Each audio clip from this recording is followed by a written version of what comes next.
So if you were to ask me whether or not emotional intelligence or talent matters in the workplace, I would say emotional intelligence 100% of the time. There are three different ways that I know this to be fact. Number one, the data backs this up. Nearly 60% of your performance has to do with your emotional intelligence. So you can be talented, smart, knowledgeable, and experienced, but if you are not aware of your emotions, if you blow your top because you're frustrated or you don't have a very good temper control, or you're not a good active listener, you're not empathetic, your success is going to be limited. You're also going to be a very negative leader and have a negative impact on your team, which brings me to experience number two of how I know this is true, because I've worked with and for low emotional intelligence leaders and teammates. When you work in teams or work for someone that has a low emotional intelligence, you feel the emotional contagion within the culture.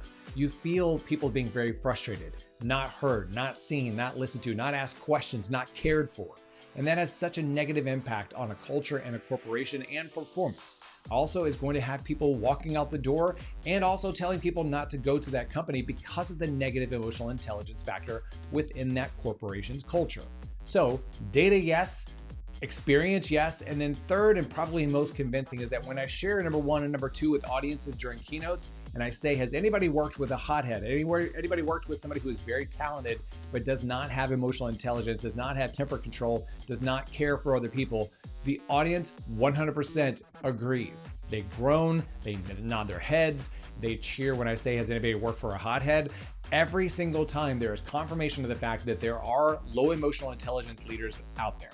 Now, the best case scenario is when you have someone who is talented and also emotionally intelligent.